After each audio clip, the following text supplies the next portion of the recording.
आप घर बैठे बैठे 20 से 25 हजार रुपए कमा सकते हो, और वो भी अपने निवेश से। अब जब भी मैं निवेश की बात करता हूं तो आप में से काफी सारे लोगों के दिमाग में यही आता है कि यार निवेश से तो 10-15 साल के बाद जाके कमाई होगी, और जब होगी तब आपको इकट्ठा सारा पैसा मिल जाएगा। लेकिन क्या होगा अगर मैं आपको बताऊं कि आप हर महीने रेगुलर इनकम कर सकते हो, वो भी 20 से 25 हजार रुपए का अपने निवेश से, और वो भी बिना किसी जोखिम के। तो आज की इस वीडियो में मैं आपको 4 ऐसे तरीके बताऊंगा, और उसमें से जो 3 है वो एकदम जीरो रिस्क है। तो सबसे पहला तरीका जो है फिक्स्ड मंथली इनकम बनाने का, और वो भी बिना किसी जोखिम के, वो है पोस्ट ऑफिस एमआई स्कीम। अब क्योंकि इस स्कीम में रिस्क बिल्कुल भी नहीं है, तो आपको जो रिटर्न्स मिलेंगे वो भी कम देखने को मिलेंगे। पोस्ट ऑफिस एमआई स्कीम ये गवर्नमेंट ऑफ इंडिया चलाती है, और अभी इस पे आपको 6.7% का सालाना ब्याज मिलता है। लेकिन ये जो ब्याज दर है वो हर 3 महीने बाद बदलते रहता है। लेकिन इस स्कीम की एक खामी जरूर है कि आप 4.5 लाख रुपए ही भर पाओगे एक सिंगल अकाउंट में, और अगर आपका एक ज्वाइंट खाता है तब आप 9 लाख रुपए तक निवेश कर पाओगे। और इस स्कीम का एक लॉक इन अवधि आता है 5 सालों का, तो आप 5 साल से पहले अपने निवेश को नहीं निकाल पाओगे, और अगर आप निकालना चाहोगे तो आपको चार्जेस देने पड़ेंगे। तो जैसे कि आप लोग देख सकते हो, ये चार्जेस डिपेंड करते हैं कि आप अपना खाता बंद कब करते हो। अगर आप 1 से 3 साल के बीच में बंद करते हो तो आपको 2% चार्ज लगेगा, और अगर आप 3 से 5 साल के बीच में बंद करते हो तो आपको 1% चार्ज लगेगा। और एक बात जो आपको पोस्ट ऑफिस एमआई स्कीम के बारे में पता होनी चाहिए, वो ये है कि आपको जो ब्याज मिलता है सिर्फ वही आपके बैंक खाते में हर महीने आएगा। बाकी जो इकट्ठा पैसा आपको मिलने वाला है वो जाके 5 साल बाद मिलेगा। तो इस फीचर के साथ जो पोस्ट ऑफिस एमआई स्कीम है वो भी लगभग फिक्स डिपॉजिट जैसे ही बन जाती है। बस फर्क दोनों में इतना रह जाता है कि जो फिक्स डिपॉजिट में आपको इंटरेस्ट मिलता है वो एक साथ मिलता है, और इसमें आपको हर महीने मिलता है। तो चलिए इसको देखते हैं एक बार कैलकुलेशंस के साथ। तो 4.5 लाख रुपए डिपॉजिट करने के बाद आपको हर महीने 6.7% के ब्याज दर से आपको मिलेंगे 2,500 रुपए, और अगर आपका ज्वाइंट खाता है तब आपको मिलेंगे 5,000 रुपए हर महीने। पर मुझे लगता है कि महंगाई के चलते हुए अगर कोई फिक्स मंथली इनकम देख रहा है तो 5,000 रुपए बहुत ही कम अमाउंट हो जाएगा, और मुझे लगता है ये सबसे बड़ी खामी है इस स्कीम की। और जो इनका ब्याज दर है 6.7% का, वो भी मुझे काफी कम लगा, क्योंकि काफी सारी ऐसी बैंक्स है जो अभी इससे बेहतर ब्याज दर दे रही है। तो अब अगली स्कीम है जो कि आपको ज्यादा रिटर्न्स दे सकती है, वो है SWP या फिर सिस्टमैटिक विड्रॉवल प्लान। अब इसमें आप एक लमसम अमाउंट निवेश करते हो, और उसके बाद एक निश्चित समय के लिए एक निश्चित राशि आप हर महीने विड्रॉ कर सकते हो। अब सिस्टमैटिक विड्रॉवल प्लान में क्योंकि आपके पैसे म्यूचुअल फंड में निवेश हो रहे हैं, तो इसमें थोड़ा सा रिस्क ज्यादा रहता है पोस्ट ऑफिस से। हाँ, लेकिन आपको जो रिटर्न्स देखने को मिलते हैं वो भी थोड़े ज्यादा रहते हैं।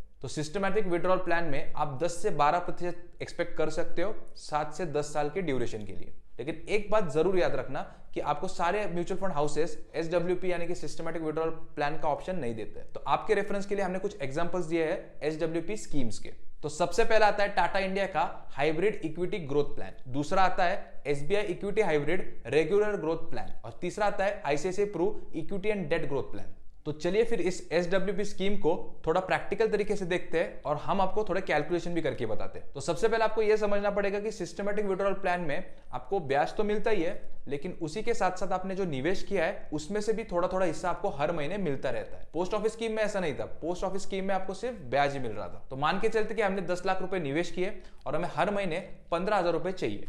तो सिस्टमैटिक विड्रॉल प्लान में जैसे कि हमने आपको बोला था कि आप एक्सपेक्ट कर सकते हो 10 से 12% का रिटर्न, लेकिन हम लोग 10% पकड़ के चलते हैं। अब पोस्ट ऑफिस एमआई स्कीम में क्या होता है, अगर आपने ये 10 लाख रुपए पोस्ट ऑफिस एमआई स्कीम में डाले होते तो 5 साल के बाद आपको पूरे के पूरे 10 लाख मिल जाते। लेकिन सिस्टमैटिक विड्रॉल प्लान में ऐसा नहीं है। सिस्टमैटिक विड्रॉल प्लान में आपको 5 साल के बाद आपको सिर्फ 4.6 लाख मिलेंगे। तो SWP यानी कि सिस्टमैटिक विड्रॉल प्लान उनके लिए अच्छा है जो थोड़ा रिस्क लेना चाहते हैं और जिनको एक फिक्स्ड मंथली इनकम चाहिए। अब अगला तरीका है एक फिक्स्ड मंथली इनकम लेने का, वो है एन्युटी डिपॉजिट स्कीम। अब एन्युटी डिपॉजिट स्कीम एक FD की तरह ही होते हैं, लेकिन उसमें थोड़ा सा एक ट्विस्ट होता है। अब ये जो स्कीम है वो पूर्णतः जीरो रिस्क है, और इसी का मतलब हो जाता है कि आपको रिटर्न्स भी है वो कम देखने को मिलेंगे। तो पोस्ट ऑफिस एमआई स्कीम में आपको एंड में सारे पैसे वापस मिल जाते थे। SWP यानी कि सिस्टमैटिक विड्रॉल प्लान में आपको थोड़े पैसे वापस मिलते थे एंड में, लेकिन ये जो एन्युटी डिपॉजिट स्कीम है इसमें आपको कुछ भी पैसे वापस नहीं देखने को मिलते। यानी कि आपकी जो पूरी राशि है जो आपने निवेश करी थी वो आपको हर महीने टूट टूट के मिल जाती है। अब एन्युटी डिपॉजिट स्कीम आपको लगभग हर एक बैंक में देखने को मिल जाएगी, और इसका जो ब्याज दर है वो 5 से 8% के बीच में रहता है। तो इस प्लान को समझने के लिए हम एक थोड़ा सा कैलकुलेशन देखते हैं। तो अगर हम लोग 10 लाख रुपए निवेश करेंगे 7% के ब्याज दर पे, और वो भी 5 सालों के लिए, तो आपको हर महीने 19,801 रुपए की इनकम होगी अगले 5 सालों के लिए। तो हमारा आखिरी सुझाव है सीनियर सिटीजन के लिए, और इस स्कीम का नाम है प्रधानमंत्री वाया वंदना योजना। तो ये जो स्कीम है वो LIC रन कर रही है गवर्नमेंट के बिहाफ पर, और ये जो स्कीम है वो 100% रिस्क फ्री है, जिसका मतलब होता है कि जो रिटर्न्स है वो कम होंगे। तो इस स्कीम का जो फोकस है वो है पेंशन इनकम के ऊपर। तो इस स्कीम को लेने के लिए आपकी जो उम्र होनी चाहिए वो 60 साल होनी चाहिए, और मैक्सिमम जो उम्र होनी चाहिए उसकी कोई लिमिट नहीं है। तो इस स्कीम में जो आपको ब्याज दर देखने को मिलता है, अगर आप मंथली पेंशन के लिए जाते हो